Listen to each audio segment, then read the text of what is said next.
Veg cutlet बनाने के लिए सबसे पहले एक पैन में ऑयल डालेंगे और जब तेल गर्म हो जाए तब हम इसमें जीरा डालेंगे। जीरा जब जरा क्रैकल होने लगे तब हम इसमें ये कटा हुआ प्याज है, प्याज डालेंगे। प्याज को डालने के बाद 1-2 मिनट तक उसको सौटे कर लेंगे। फिर ये कटा हुआ हरा मिर्च, जिंजर सबको डालने के बाद 2-3 मिनट तक इसको कुक कर लेंगे। फिर इसके बाद अब हम इसमें बेसन डालेंगे। बेसन कम से कम 3 से 4 चम्मच जो है बेसन डालेंगे। और बेसन डालने के बाद इसको फिर से मीडियम हीट पर ही इसको भूनेंगे। और आपको बीच में ज़रूरत लगे तो आप और भी ऑयल डाल सकते हैं। लगे कि अब आपका ये जो मसाला है ड्राई होने लगा है तो तेल डाल लीजिए। इसके बाद अगर जब बेसन में से हल्की सी भुनने की स्मेल आने लगे, अच्छी से खुशबू, तो ये बेसन हो गया है। अब हम इसमें कटा हुआ शिमला मिर्च डालेंगे। शिमला मिर्च डालने के बाद इसको 1 मिनट तक कुक कर लेंगे। फिर इसके बाद ये ब्रोकली है कटा हुआ, ब्रोकली को डालेंगे।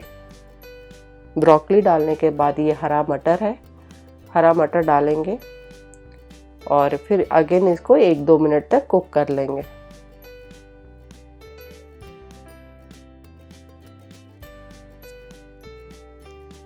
अब हम इसमें जो है नमक डालेंगे स्वाद के अनुसार।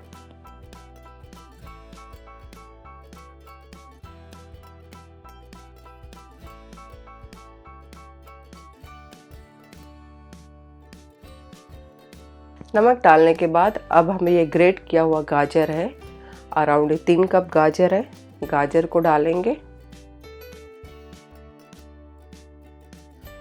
गाजर डालने के बाद ये बीट रूट है, ये भी 3 कप है, बीट रूट डालेंगे। और इसके बाद इसको अच्छे से चला लेंगे, आपस में सब सब्जियां जो एक साथ मिक्स हो जाए। इसके बाद इसको 2-3 मिनट और अगेन कुक करेंगे कि ये देखिए सब्जियां जो है गल गया है और अच्छे से मिक्स भी हो गया है। अब हम जो है इसमें ये मैश किया हुआ उबला हुआ आलू है, कम से कम 6-7 आलू मैंने लिया है। आलू डालने से क्या होता है कि सब्जी और आलू जो है अच्छे से मिक्स होगा तो कटलेट में जो है बाइंडिंग आती है एक। इसके बाद अब हम फिर नमक डालेंगे स्वाद के अनुसार, फिर हल्दी पाउडर डालेंगे, ये धनिया पाउडर है, काली मिर्च पाउडर है, लाल मिर्च पाउडर। सबको डालने के बाद अच्छे से मिक्स करते हुए इसको 2-3 मिनट तक और कुक कर लेंगे। 2-3 मिनट होने के बाद ये सब सब्जियां जो है ये पक गया है। अब हम इसमें जो है क्या करेंगे, बाइंडिंग के लिए ये कॉर्नफ्लावर डालेंगे। एक साथ कॉर्नफ्लावर नहीं डालेंगे, पहले 1-2 चम्मच डाल करके देखेंगे। और अगर इसमें ही ये अच्छे से जो कटलेट का जो ये मिश्रण है वो बाइंड हो जाता है तो और कॉर्नफ्लावर मत डालिए।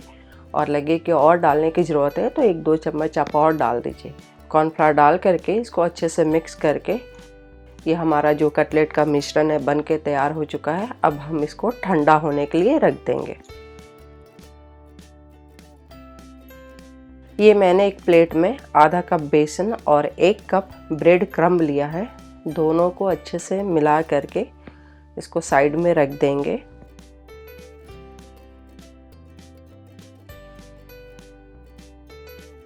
इसके बाद ऑयल लगा करके आप अपने हाथों को अच्छे से ग्रीस कर लीजिए।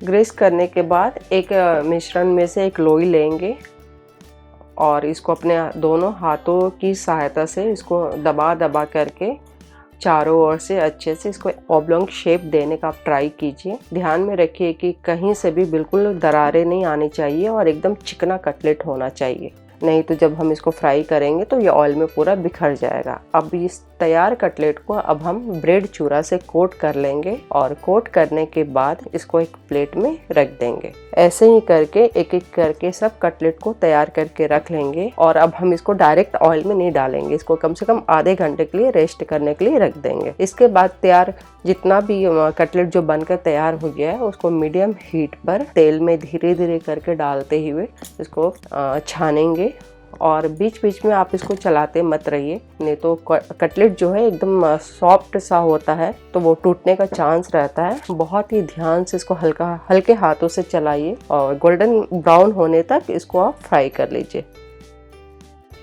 ये देखिए ये जो कटलेट है ये बन करके ऐसा कलर आना चाहिए, ये बन करके तैयार हो चुका है। अब हम इसको एक प्लेट में निकाल लेंगे। लेकिन मैं आपको एक कुकिंग टिप्स देना चाहूँगी कि आप जब भी कटलेट, जो कच्चा कटलेट है जो आप बना करके रखे हैं, तो आप ध्यान में रखिए जितना ज़रूरत हो आप उतना ही छानिए। अगर आपको नहीं ज़रूरत है तो तैयार कटलेट को आप एयर टाइट डब्बे में रख करके आप फ्रिज में रख दीजिए, वो आराम से 10 दिन तक बिल्कुल फ्रेश रहता है।